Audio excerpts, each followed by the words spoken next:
Wow, what a day inside my day of play. We kick things off today with UFC fighter and WWE star Ronda Rousey. She's got a graphic arts book coming out. Oh my God. Wait until you hear how she describes it and why it came into being. Then we're going to spend some time with Amanda Ripley, who really dives into our fears in life. There's a lot of disasters around us at all times, and she gets us into that mindset of how to create solutions rather than running away from the fire.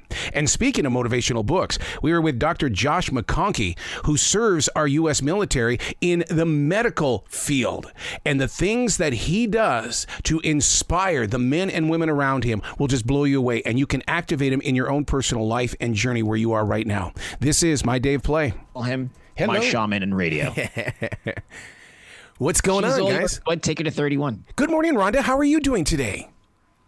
Fantastic. How are you? Someone who says the word fantastic lives that word. It is a part of your life, isn't it? I guess so. You know, it's a mantra. I need to get a tattoo. I'm with you on that. Congratulations on this graphic novel. Oh my God, I would love to see this in some sort of action way in my VR goggles. I mean, are you talking about this comic? I would love to see this, turned into animation in the way, but I get to watch it through my VR goggles so I can have the action right there with you. Ooh, I don't know. Do they make comics for VR? That would be incredible. I'd sign up for that. Yes. But I think it would be perfect for that, because we're really trying to revolutionize how action is made in comics for these. I actually choreographed and filmed all the action scenes for it to send to our artists for reference. Speaking of that, I was going to ask you about that. How does it come from your imagination into the heart of the artist who's now got to put that into action? Well, I wrote the screenplay, and then our editor, Axel Alonso, who is a former editor-in-chief of Marvel, he takes my screenplay and translates it into a comic script, and then I go through the comic script panel by panel and take different reference shots and everything like that, which could include screenshots from the action scenes that I filmed. And then we send that over to Mike Deodato, who is a Ringo and Eisner winning artist.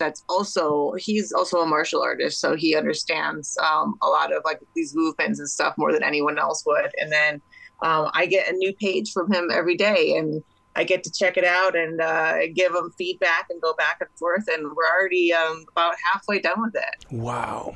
I'm so glad that you're so faithful to the path of the black belt in this. And the reason why I say that is because I'm a third dan, and so many times I watch these karate movies and things, and I'm going, no, that couldn't happen. So I'm glad that you're faithful to that path. Yeah, as a martial artist, you see so much cringy fight scenes. You're like, who did this? What is even stuff that people think is really good? I'm like, this would never happen, And sometimes you need to even things that aren't realistic. You have to make them realistic in a sense that you can suspend people's disbelief from a movement point of view. And so, between me and Mike, because he is actually a karate black belt and I'm a mixed martial artist, and between the two of us, we can take what's realistic and what's entertaining and what just looks beautiful on the page and merge them into one.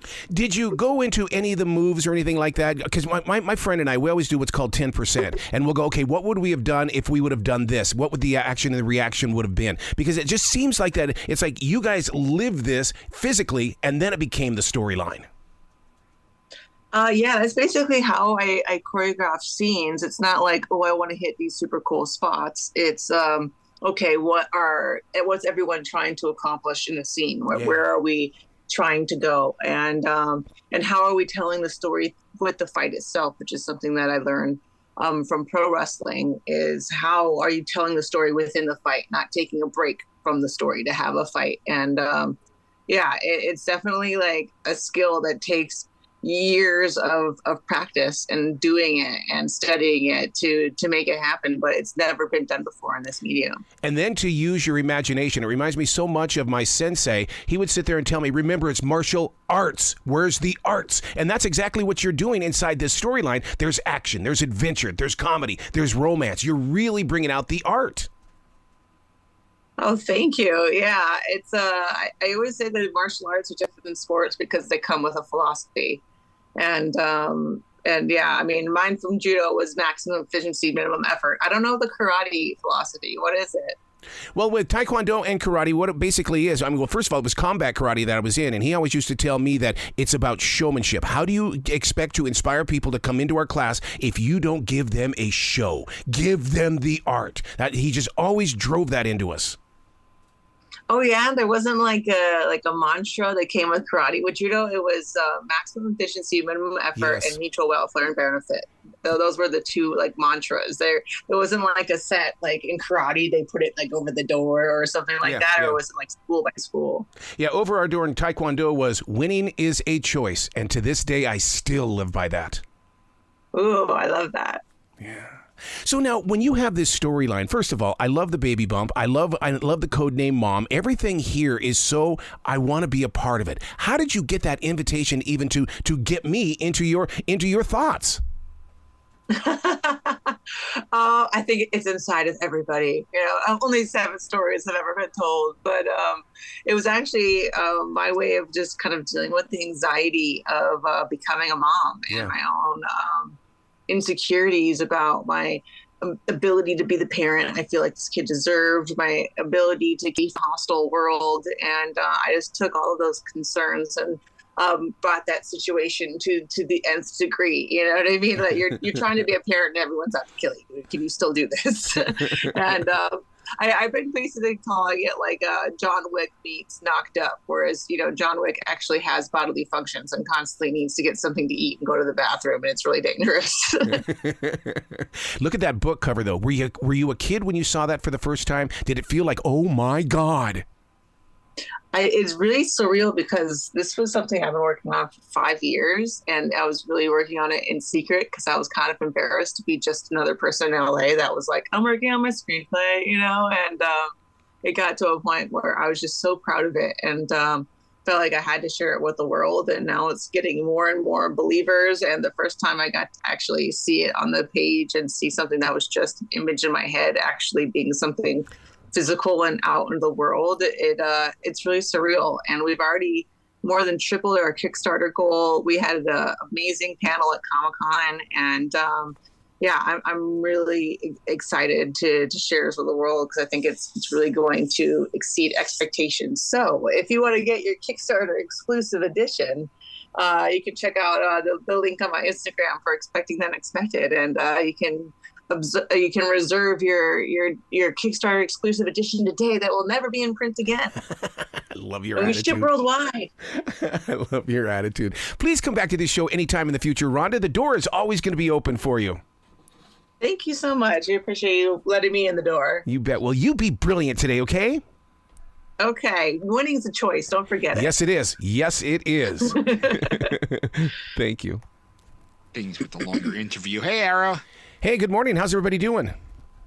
Good morning, Arrow. How are you? Absolutely fantastic, Amanda. Man, I got to tell you, what has the world looked like from 16 years ago compared to today? Because I'm one of those people that believes that when we write, we're speaking to a future self or a future reader, and I think this is one of those examples. Yeah, it is wild how much has happened, right? Yep. In 16 years? Yeah. I was afraid to go back into my daily writing because I've been doing that for 30 years, and it's like, I don't think you need to go back there. But you're teaching me that maybe there are lessons to learn here. I mean, it's good and bad, Arrow. I'm not going to lie. Some things you look back at, you kind of cringe, and other things you're like, oh man, wow, that's still true. That holds up. So it's wild. One of the lessons that you teach in The Unthinkable is get to the solution quicker and smarter. That's my kind of street speak. Absolutely. And that's something we can all benefit from, is knowing that no matter what else is happening, your brain will slow down and try to convince you that nothing bad is happening. Like you can lose a lot of time in this period of disbelief and denial. And so it's really been helpful to me to just know to expect that, because every disaster survivor I've ever interviewed is very consistent in saying their brain told them that nothing was wrong and just relax. And in fact, the room was filling with smoke or whatever it was. So knowing to expect that period of disbelief and push through it is really, really helpful. How do you get people to understand that there is a solution? Because I work on this every single day. That I don't work at a grocery store. I go there so I can share solutions. Absolutely. I mean, I think, look, there's kind of a paradox here, and it's important that we acknowledge it up front. Disasters are getting more frequent and more expensive. So at this point, in the past, 15 years, 90% of Americans lived in or very near a disaster zone, a federally declared disaster zone.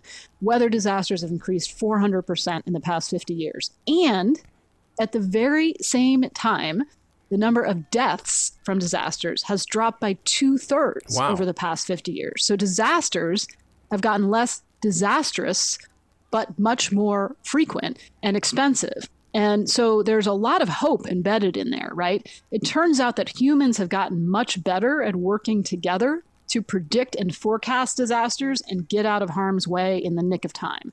That is why disasters have gotten much less deadly. And we can talk more about that. But the critical thing here is that if we want to continue to make disasters more survivable, because they're not going away, right? They're going to continue to increase, whether they're tsunamis or wildfires or floods, we have to invest in understanding human behavior better. Yeah. And we have to build more trust with each other and with the people in charge and with our institutions, because otherwise all this really incredible technology and forecasting science that we've developed won't be that helpful. It's so amazing that science has become such a major part of our lives just in the past 10 years. Before, it was just something that a bunch of nerds went and did. Nobody ever really talked about it. But now science is so valuable to us.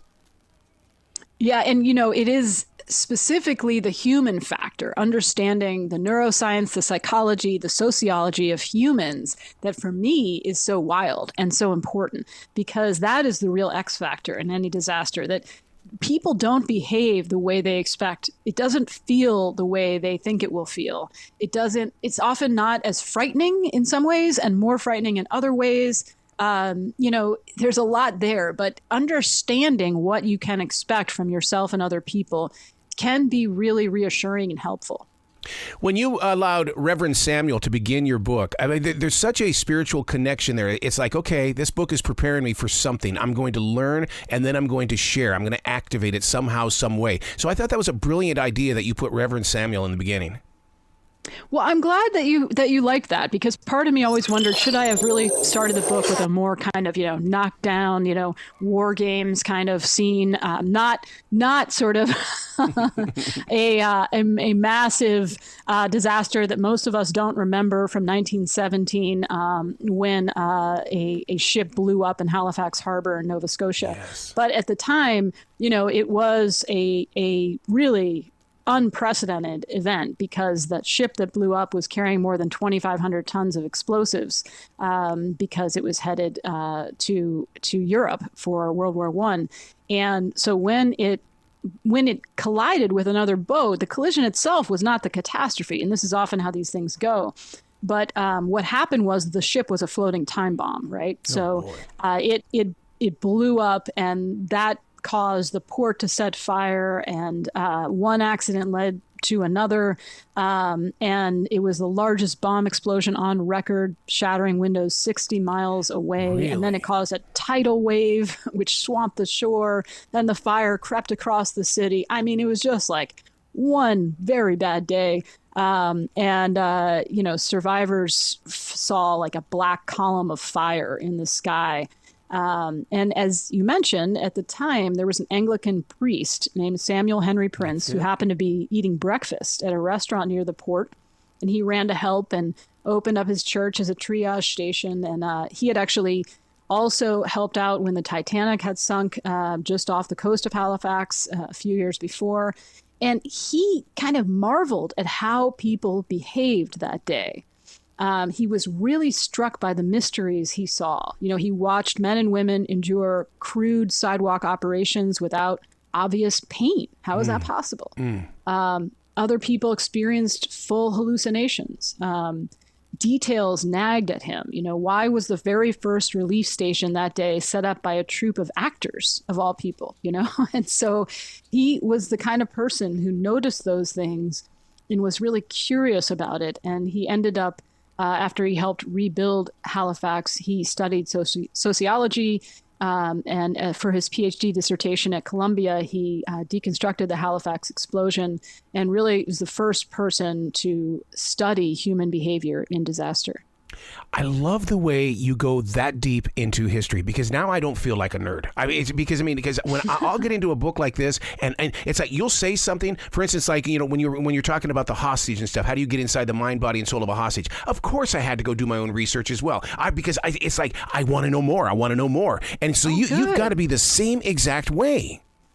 Yeah, that's great. I love that. I love that you keep going further. Yeah. And digging deeper. And that's that's where I feel most alive, right? Is when I'm curious, when something is surprising and also maybe a tiny bit hopeful. And that's where I found interviewing survivors, studying human behavior was something that could give us something to work with, right? Rather than just sitting here being afraid of each consecutive disaster, which is, unfortunately how traditionally journalism covers these things. They're usually stories of fear and blame and grief. And those are important stories, but it's also really important to learn from these things and to see what did work and how we can do better.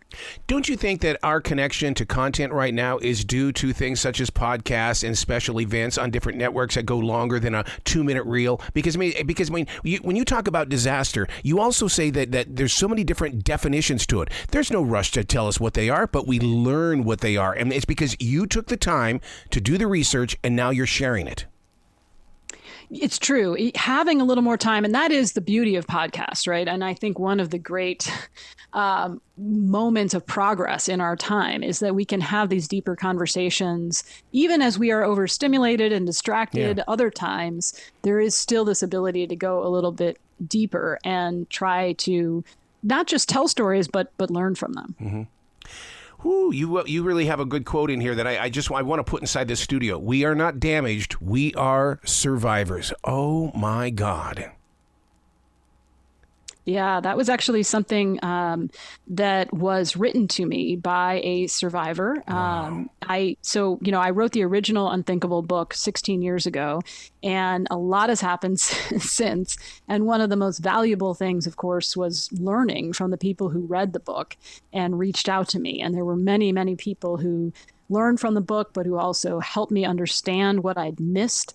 Who helped me do better and who helped me realize the different ways they could apply what I had learned in their own lives. But that particular one was a veteran who'd been injured in combat and wrote to complain that in the original book, I'd used the phrase damaged by war to describe people. And I'd used the phrase victims too many times. And she wrote, "We are not damaged. We are survivors."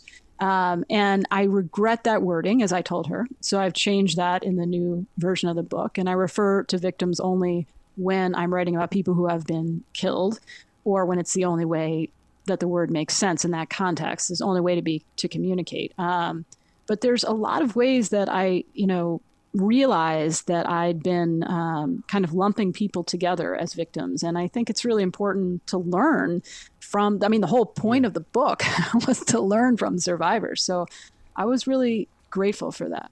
It's very fascinating to sit down with a survivor and just listen. And that, to me, is an art form where all you do is you listen and let them tell the story. And then we build from that, the paragraphs beyond that. How did you learn that art of listening?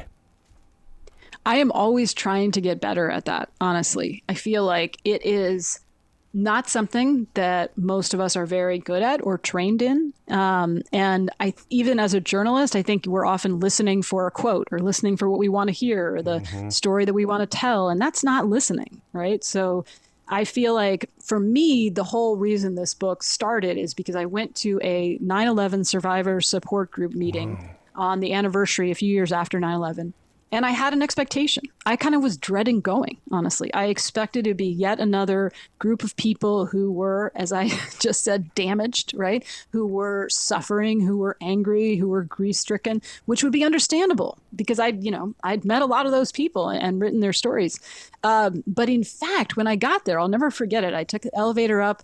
Ironically, it was on a very high floor of a skyscraper in Times Square. And I got up there, and these survivors, they were leaning in, like they had a bias for action. They wanted to go out, and they were doing speaking tours at churches and schools. They wanted people to know what it was actually like in the stairwells, that it was not what they expected, that actually people were really courteous and cooperative, that they made mistakes, that they wish they had known that, for example, the roof would be locked, that they wish they had been in the stairwell before so they had some muscle memory for how to get down the stairs and how long it would take, because it took at least twice as long as safety engineers had predicted to get out of that building for a lot of reasons. But they had specific things that they had learned that they wished they had known and wanted the rest of us to know. And that was really exciting to hear and to try to share with the rest of us. Yeah, and I'll tell you, one of the things that happened since 9/11 is that's when I became a martial artist, because I needed to know. I needed to know how to protect myself, my community. I needed to know more about my community. And I just that one moment in history changed so many people's lives. But the further we get away from it, the more people are starting to forget it. And we can't do that. I love that you took that experience and found a way to be useful, to claim agency, to do something. Because I think too often we are not sure what to do. Yeah. We're just kind of bombarded today with frightening news from all around the world and not given enough to do. So I think it is really important that people know. Let me take a small example. So most plane crashes are survivable. This is always a shock to people, right? Because that's not what we think. But the statistics are really clear. So of all the passengers involved in serious plane accidents between 1983 and 2017, 59% survived. So serious here means involving fire, severe injury, and substantial aircraft damage. So 59% survived. And here's the thing.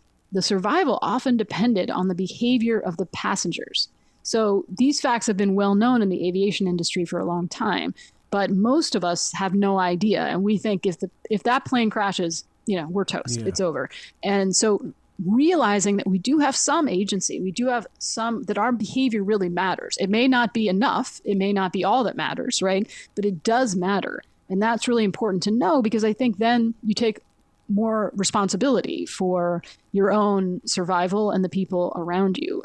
So very quickly, just to wrap that up, one of the things that I've learned from people who study plane crash behavior is when they themselves get on an airplane, they always count the number of rows between them and the nearest exit. Yep. Because they know that in a real plane crash, it ends up on the ground most of the time, on fire. You have to get off very quickly, and you can't see your hand in front of your face because of the smoke. The smoke is the whole event, and it's toxic because of what the plane's made out of. So being able to figure that out quickly is really, really helpful. When you talk about the airplane right away, it takes me right back into the book. Does denial cause delay? Because, if I were on that airplane, I would have to make sure that I'm not in denial. This is really happening. Put yourself in a solution state of mind. Absolutely. And that's hard to do when you're on an airplane, because as a passenger, you become really passive. We're just kind of herded around through TSA, and, you don't have a bias for action, right? And that's understandable.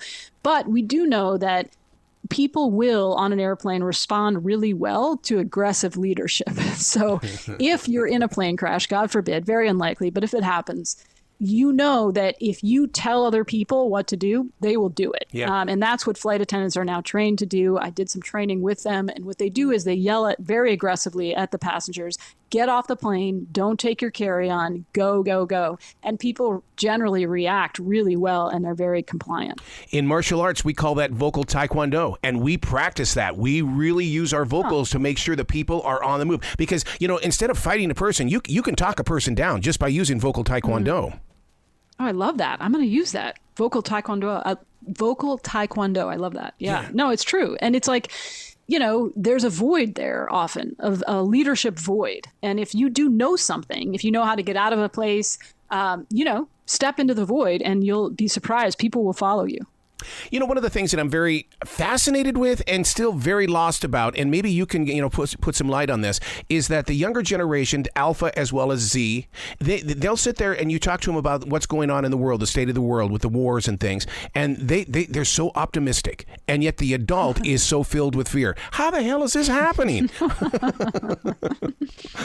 Right. And I think that's unfortunately one of the reasons, unfortunately for my profession of journalism, one of the reasons young people are tuning out of a lot of news, because it's not giving us solutions. It's not focused on what we can do. And I think that is starting to change. Like the most innovative newsrooms at the local level are doing a lot more solutions journalism and really rigorously covering what can be done. But often because it's younger people who are coming into those newsrooms and who are the audiences for those outlets. So I find that to be really exciting, because I personally, and it sounds like you too, just get sick of marinating in fear and despair. Like, that's just not how I want to live. Yeah, see, and what I do is I revert to my pages, my daily writing. I do a defrag journal where I ask the question and question the answers, because this way I need it out of my head. That is so smart. I love that word, defrag. Yes, that's how it feels. Like your brain needs to be defragged. And it's like getting it out of your head and onto paper is one of the most well-proven, scientifically validated ways to manage our own mental and physical health, right? Is to kind of find ways to process and express all of the emotions and feelings and thoughts and experiences that we have. So I wish I could do it every day. I would like to do it every day. That's a goal that I have. So you're inspiring me here. Have we watered down these rescue dogs as well as emotional dogs? Because it seems like everywhere you go, everybody says, "Oh, this is my emotional dog." But is it? Have we watered it down to the point to where it's just not effective anymore?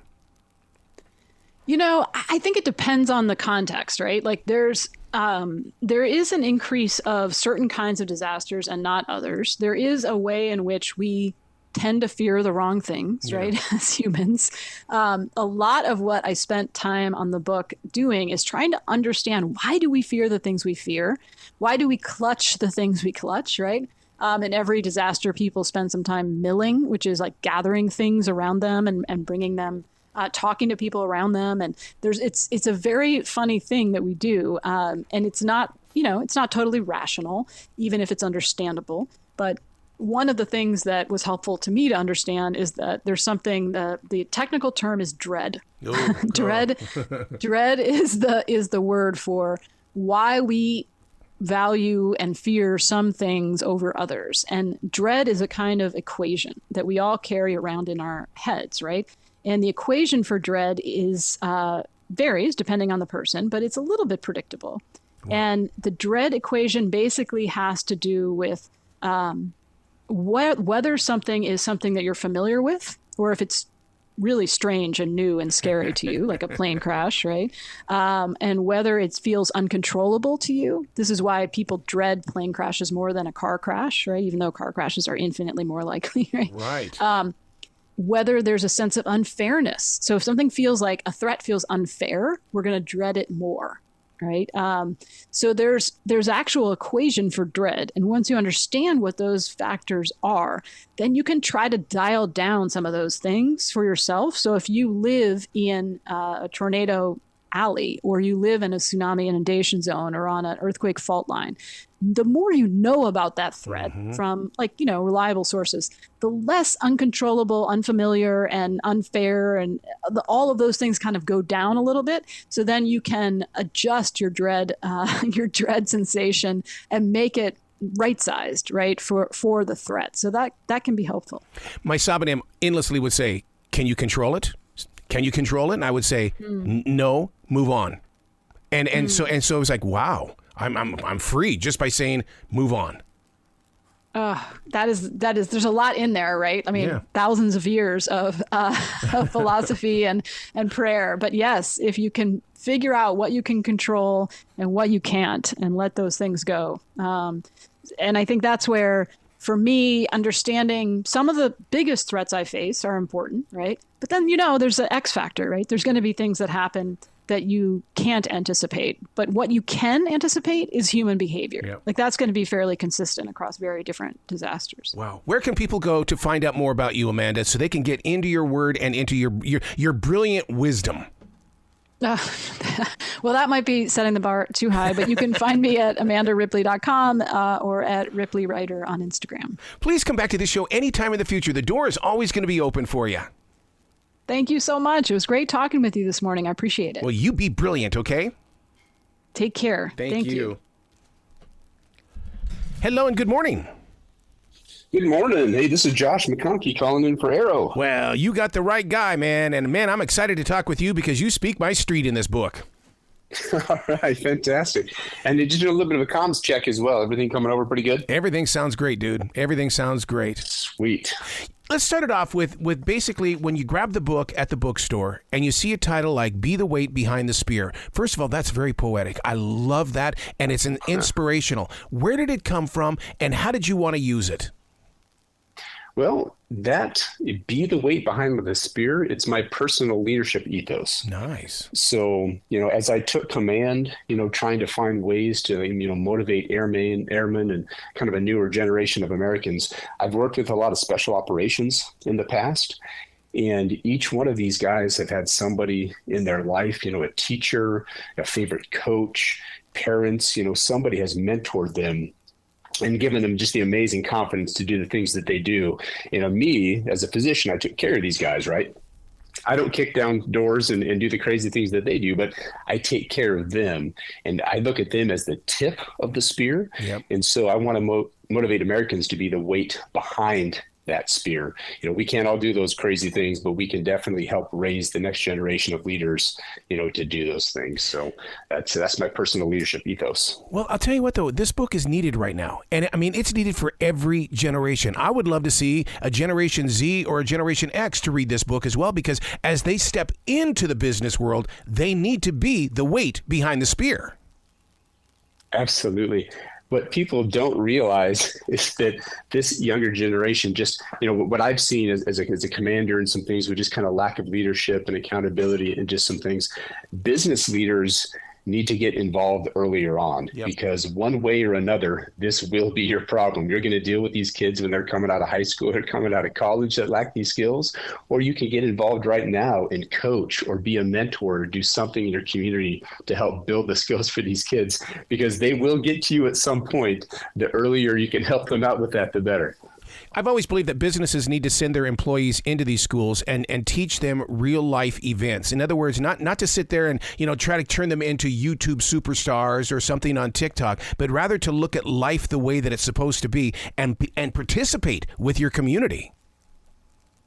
That's something. I grew up in a real small town, and I felt they did a very good job of that. Mm-hmm. When I was in high school, I got mentored by one of the physicians in town. My mom was a nurse and kind of helped arrange that. And then the hospital actually had an internship program. They got high school kids involved in just healthcare in general, and just learning some other life lessons from a pretty early age. And I think that's something that we can replicate in every community. I feel very fortunate. I just had some great mentors and coaches and teachers, yep. and I got to talk about them in the book. It's kind of difficult when we've had those gifts from the universe where people have motivated us, but then when it comes to your own grandchildren and they look at you like going, I don't need your positive, dude. I'm okay. And it's like, oh my God, what's going on here? And I'm sure you deal with that as well. My grandparents had a huge, part to play in my development. I know when I was a younger kid, my parents had got divorced, and I was a little bit of an angry kid and got into some trouble. And some of those stories in the book, obviously, you can read about those. But my grandparents, my grandfather in general, I just remember the trouble I was getting into just in Sunday school, in church, and was just horsing around. And I literally did not get through the confirmation on time. And he sat me down and spent an entire summer just teaching me some of those lessons, having me memorize some of the passages that were supposed to be memorized. And just him stepping up it had just a huge impact on me. My grandfather had a big part to play in who I am. Oh, yeah. I grew up in the state of Montana with my grandparents having that big farm down there in Wyoming. Oh, man, taking care of those chickens early in the morning, that's responsibility. And sometimes I wonder if that's what's missing, responsibility. Go do some chores. Get people involved in their own life and grow forward. Yeah. See, my dad was raised in Montana as well. He was raised out in Alberton, and from outside of Missoula. And just from a very young age, the stories that he tells and the expectations from his parents, those things are critically important. I try to do that with my children. It's being the weight behind the spear for my own kids. So with the book, Be the Weight Behind the Spear, and I know that you talk about it's time for employers to raise the bar, but at the same time, I would love to see the younger generation read this book, study this book, activate this book, take themselves to that business and help raise the bar. Don't wait for the boss, because the boss is just waiting to fire you because if you don't show up on time. But yet, if you go in there with a winning attitude, don't you think that'll change things? The book was written for that generation to hopefully learn some of these tools. The whole first section of that book is just, how to be the weight, what type of skills are important, leadership, accountability, overcoming obstacles. And the big one that I see a lot that lacks in the younger generation is the ability to just adapt. They don't have the coping skills and they just can't deal with the smallest of issues. Wow. You had me at hello right in the very beginning when you talk about America is divided and at a crossroads. I mean, all of a sudden I'm glued to the book because it's like, okay, this guy is speaking my street. He understands where we are. We're going to learn from this. The book just needs to come with a yellow highlighter. Thank you. I put a lot into that, and I'm hoping that I think everyone sees how politically and generationally divided we are. And I'll be 47 next month. It's the most divided I've seen the country. Yeah. And I think a lot of Americans agree with your assessment on that. With you being with the men and women that have served this nation at the level that you are, and this is going to be a martial arts kind of a question. I remember looking through our school going, every one of us here have had an issue. Did you find the same thing in those people that serve our nation, and you were called to help change their issue, to inspire them to look at it and walk and become stronger? Of the things that I've done, in my career, I've got to do a lot of pretty amazing things. But as a commander, that's something that I have taken the most pride in, is helping shape. Everyone has issues. Everyone has problems, teaching them to adapt, helping them and being able to empower them to help themselves. I'm not there to spoon feed them and bail them out of problems, but I'm certainly there to guide them and lead and motivate as best I can. And I just feel like all of the people that have been a part of my life, that weight behind my spear, are now helping me do that for this entire generation. I've got almost 100 men and women under my command. Wow. It's something I take a lot of pride in. When you're in that emergency room, how do you find your peace? How do you find your calm? That one is definitely more difficult because it's a very stressful environment. You're making life and death decisions almost on a minute by minute basis. And I have a pretty strong faith. So early on in my career, I remember the first case that I had of a child death. It was a SIDS baby, sudden infant death syndrome.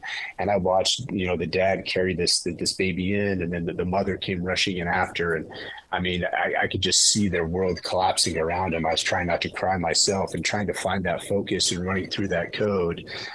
We weren't successful. And I went home and just, I literally just had a monster headache. I was very stressed. And I just said a prayer that, God, how am I going to get through this? And really, I just went out for a long run. I just gassed myself until I felt like I was going to throw up. And, and then the good Lord puts me in positions to just do the best I can. I look at it as he's working through me. And that's really the only way you can get through some of those things, because I see pretty much everybody at their worst moment, and I've seen people die from about everything you can imagine.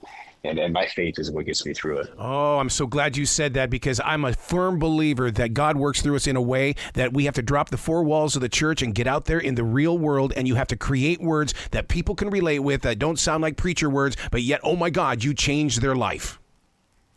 I have seen some miracles. When people, ask me, I've had friends, and some people just kind of ask me, actually there was a podcast interview a couple of months ago. They just asked me, what makes you think God is actually real? Because you talk about your faith, how can you prove that? And I have seen like one or two cases of just absolute miracles that there's no way that person should have even survived, let alone had any neurologic outcome to be awake and speaking and actually carry on with their life. There's no other explanation other than it being a miracle. And as a physician, that's sometimes hard to say, right? I've seen a lot of crazy things, and I've seen people live and die in difficult situations, but there's just a couple of cases where there's just no doubt in my mind that was an absolute miracle. Did you start this book off by being a daily writer? Did it come from a journal? Because it's so personal and so one-on-one. So yeah, I dug back. I kept a journal. My combat tour in Iraq. So the first part of the book and the stories, the air assault mission, a lot of those things, I try not to think about a lot, because there's certainly some difficult memories, but bringing those out for the book just makes it very, very real. And then actually that helped me be a better commander as well, because now as I dig all those stories out and I'm trying to motivate airmen and tell stories, and hopefully we don't have a World War III that kicks off here, but just the China and Russia threats are very big. Yeah. And, some of these stories I've been able to tell to my men and women under my command, and I think they put things into perspective for them. I'm so glad that you went back into those books to do that, because I believe in the theory that, dear future reader, in other words, we don't know who's going to receive our words when we put them down on paper, and it could take several years for them to come out, but look at what you've done. Yeah, that was back in 2007. Look at that. I had no idea. It was like, I honestly, I didn't think I was going to survive Iraq. Yeah. So, that was back in the surge early in 2007 in February, where, President Bush had, called in, I think, 10,000 plus troops. And one of them was me. And I was flying medevac missions. I flew one air assault, and they started shooting down helicopters. So right when I got there, they lost 8 helicopters in a 2-week span. And the day I landed in theater, they shot down one of our helicopters. So I had a very real expectation that I was not going to survive. So maybe I kept the journal so my family could read that. I don't know, but it definitely came in handy for the book. How have you survived with PTSD? Because I'm sure you've got it. My father had it, but we didn't know about it because nobody spoke about it. But yet you were there in that kind of a situation. It was very difficult to talk about a lot of those things for maybe the first 10 years. Wow. And I worked at the VA hospital in Durham. And the first time I really kind of recognized where I was struggling was this old Vietnam vet was one of the physician assistants. And he sat me down and he just started asking me some questions, and you start getting a little nervous and sweaty, and your heart rate's going up there, just things that you try not to think a lot about. And he really sat me down, and just over the several years that I worked there, I got to talk with him a lot. And I think that kind of helped. That was him probably mentoring me on how to really kind of survive mentally for some of those things that I had experienced. And I think it's made me a better person, a better father, and definitely a better commander. But, it's something that everyone, has to deal with on their own. And I've been fortunate to have a great weight behind my spear. My wife, my parents, Yes. My faith, all of that has been super important to me. Man, I wish you were living closer to the Carolinas, because my wife and I are providing music tomorrow for veterans all the way back to the Korean War, Vietnam War, every war. And I cannot wait to be with those men and women, because just like you're inspiring. You just have something in your voice that there's hope, there's belief. Well, thank you. I live in Apex, so I'm just outside of the Triangle area there, just outside of Raleigh. Well, dude, we're going to be in Salisbury tomorrow. All right. I'm overseas right now. Just a friend had a baby, and so we're actually spending some time with friends. But I'll take you up on some of those offers for sure. Absolutely, because just to sit down with it, because when it comes to the Korean War, I want to hear their stories, because what happens is that's the Cold War, the forgotten war, and it's like, oh my God, we've got to get in there and just listen to them. I know, and there's not many of them left. I got to work with a lot of World War II veterans, and then the Korea veterans, and Vietnam, and now my wars from Afghanistan and Iraq, and that Korea veteran era is they're dwindling quickly. Yeah. Wow. So where are you at these days, or can you talk about that? And most military people tell me, say, I can't do it, dude. Yeah, no. Actually, just I'm based out of Andrews Air Force Base in Washington D.C. So I command at an aeromedical staging squadron up at where the President of the United States flies out of there. Wow. At Andrews Air Force Base, and right now I'm just in Europe, just visiting a friend. But wow. Yeah, we'll be back shortly. Wow, I can't thank you enough for even being with our country the way that you are. I mean, it's just is there ever enough thank yous? It's nice, and it's something, and you talk about Vietnam veterans. I make a point when I have a lot of speaking engagements, and I always ask if there's any Vietnam veterans in the room, and I thank them personally. Yeah. They were mistreated, spit on, just treated so much differently than I did returning from Iraq. And I always make a point to thank them. I feel very fortunate. People say, thank you for your service when you're walking through in uniform, because I travel a lot in airports, and it always means a lot. It really does. And boy, I think the Vietnam veterans, they did not get that. And I always thank them. Wow. Where can someone go to find out more about you? Because I have a feeling you're on a speaking engagement tour as well. I do. I've got a few of those lined up. So there's weightbehindthespear.com. So WEIGHT. So weightbehindthespear.com. And then for booking speaking engagements, I've got a personal page, Josh McConkey for America. So JOSHMCCONKEY. or FOR America.com, and they can click on there for booking speaking engagements. Wow, you got to come back to this show anytime in the future, dude. I mean, the door is always going to be open for you. Arrow, I appreciate it. It's always it's been a lot of fun, and I really appreciate your time. Well, you be brilliant today, okay? Yes, sir. Hey, God bless. Thank you. Thank you.